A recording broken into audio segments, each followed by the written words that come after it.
Tonight on CTV News, a stadium construction has begun. Hear from President Tony Frank and football coach Mike Bobo about the stadium plans. Plus, a CSU alum has created a new music app. See how it's making life easier for music fans. And we take an inside look at Fort Collins Comic-Con. All this and more on CTV.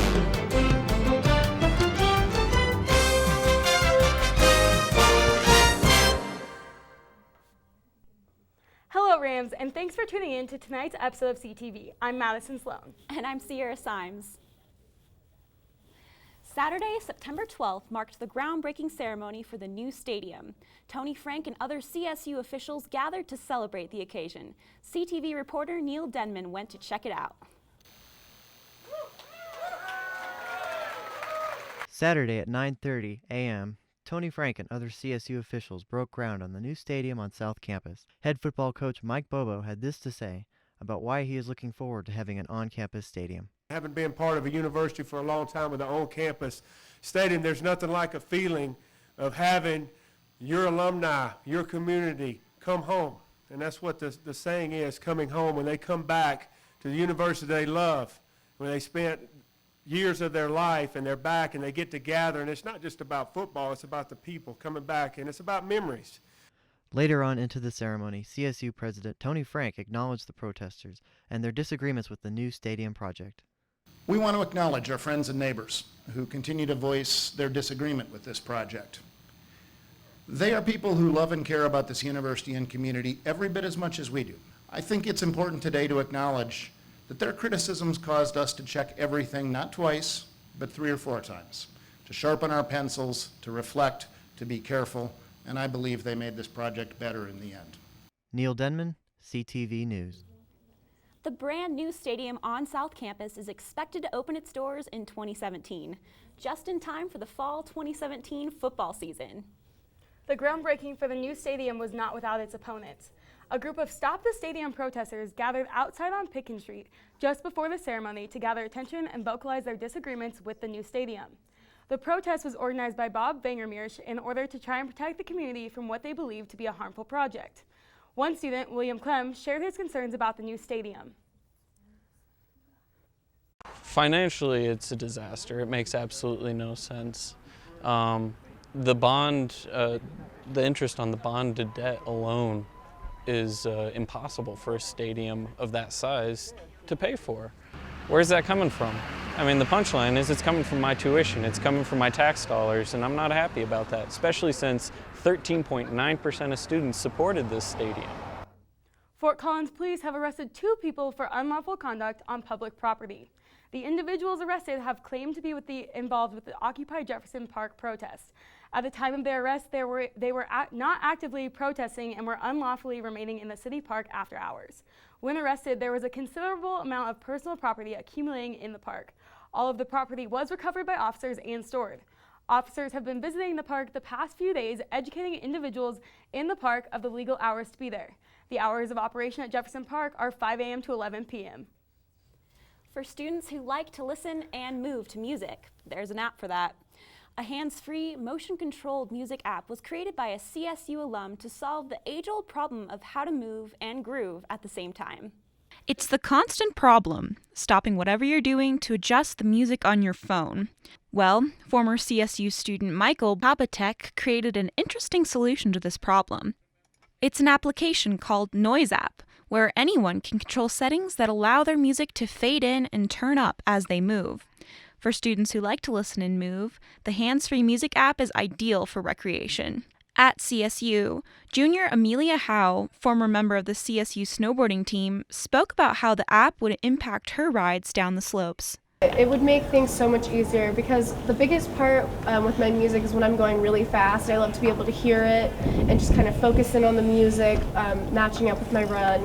And then as soon as I slow down, that's when I want to talk to my friends or hear what people have to say or kind of be listening to what's around me just so that I know what's going on and I can hear my friends on the chairlift and things like that. So having an app that would make your music a normal volume when you're riding and then kind of quiet it down and even stop it when you're stopped would be just so crucial and would help so much with just not having to deal with all the moving parts of gloves, helmets, and headphones. So I think it'd be great.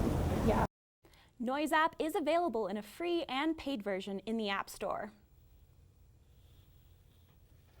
CSU President Tony Frank is set to give his fall address tomorrow at the Oval. Students in the university community are invited to gather at 11:15 tomorrow, where the marching band will perform, followed by the president's remarks. He will discuss the highlights of this past year and address goals for the school year ahead. Recreational marijuana will be tax-free in the state of Colorado all day tomorrow due to a provision in the Taxpayer Bill of Rights. The law requires taxes to be refunded if they exceed projections by voters. Although the taxes did not exceed projections, total tax revenue did. So officials ruled the tax waiver necessary. Colorado will lose an estimated $4 million on this day alone, but it is a small amount compared to the $44 million the state's made off of marijuana this year. After 7 seasons without a victor, American Ninja Warrior has finally crowned a champion, and he's from Fort Collins. Isaac Caldeiro, a 33-year-old busboy and professional rock climber, took home $1 million and became the first contestant to win on NBC's hit TV show. Caldeiro defeated the first 3 stages of the grueling obstacle course, then scaled the final stage 4 rope climb in 26 seconds. The champs currently live in Las Vegas, but stated on air that he is a resident from Fort Collins. He's the first winner out of 3,500 contestants since 2009. When we come back, Elizabeth Prasse will be here with her full forecast. We'll be right back. Don't go away. Oh, hey there, Rams. Today is a great day to play in the LSC. So let's take a look at our ballrooms, theater, and art galleries. The LSC ballrooms, which are the busiest venue in northern Colorado, have been recently renovated. The Laurie Student Center Theater can be transformed to feature films, concerts, lectures, entertainment, and banquets. And last but not least, the Kerfman Gallery provides a showcase for the creations of local and student artists.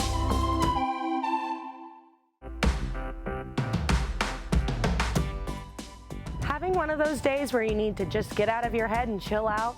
If that's the case, head to the Laurie Student Center and relax. One of the best spots to relax in the LSC is outside the food court on the Plinth Lawn.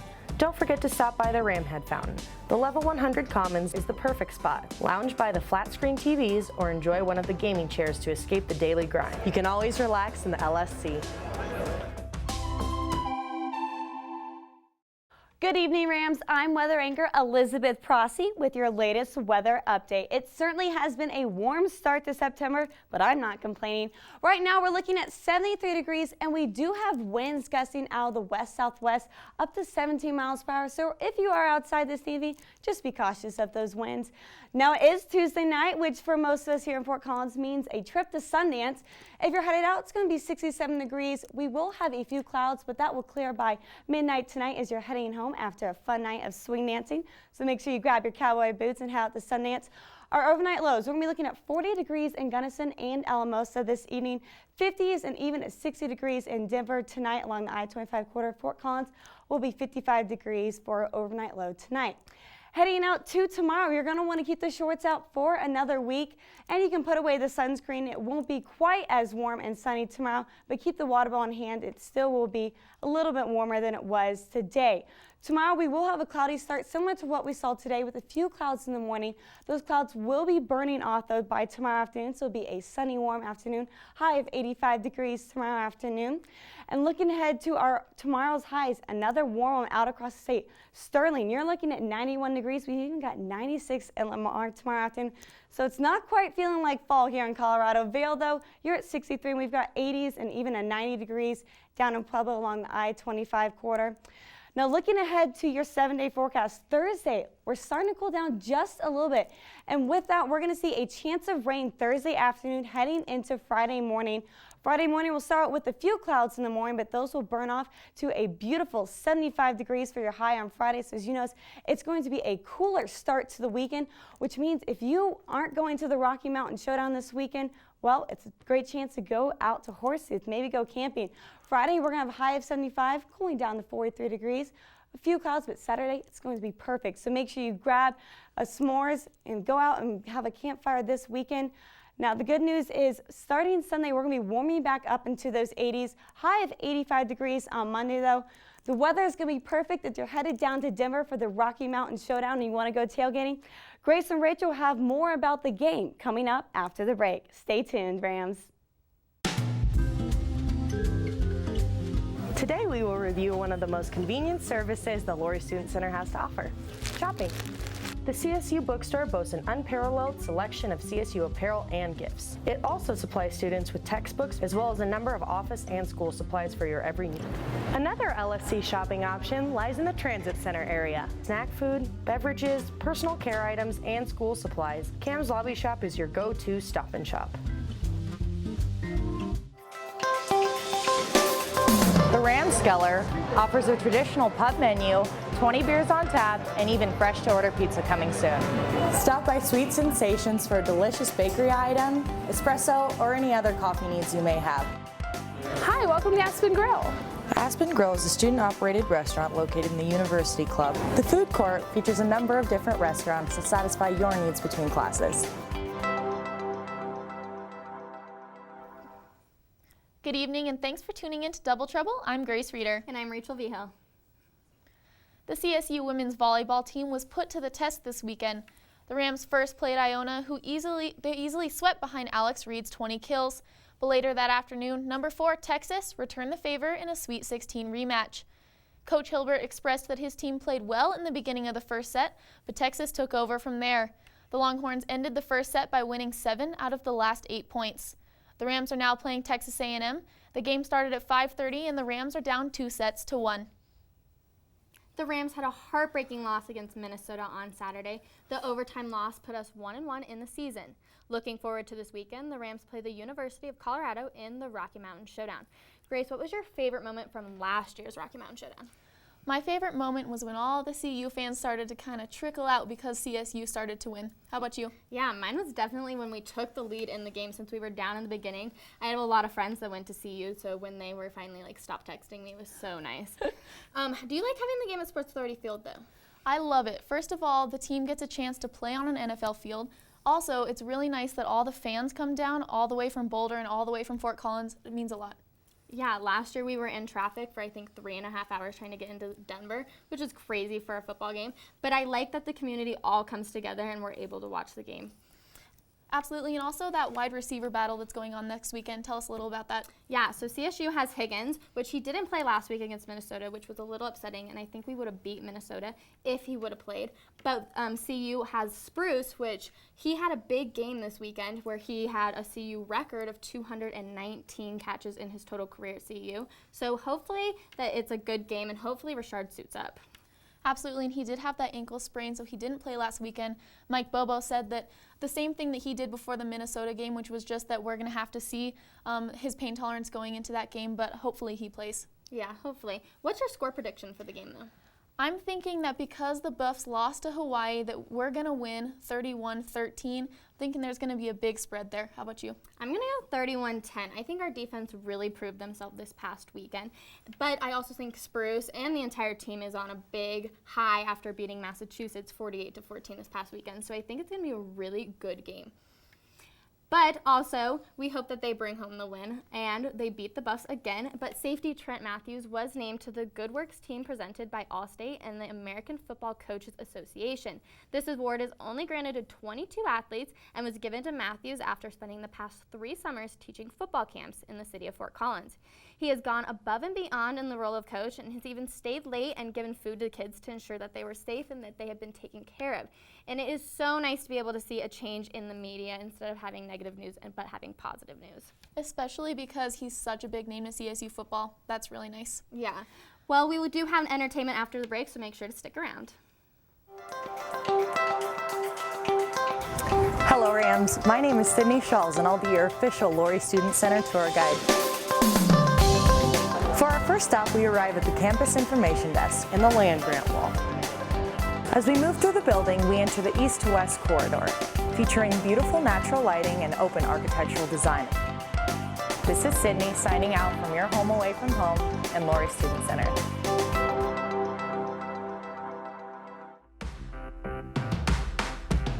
Oh, hey there, Rams. Today is a great day to play in the LSC, so let's take a look at our ballrooms, theater, and art galleries. The LSC ballrooms, which are the busiest venue in northern Colorado, have been recently renovated. The Laurie Student Center Theater can be transformed to feature films, concerts, lectures, entertainment, and banquets. And last but not least, the Kerfman Gallery provides a showcase for the creations of local and student artists. Good evening, ladies and gents. Nicole Conklin here to give you the latest scoop of entertainment. I hope everyone had a great weekend. I know I did. And part of my weekend included wearing my favorite superhero t-shirt to the Fort Collins Comic-Con. I even got to meet some superhero lookalikes. Take a look.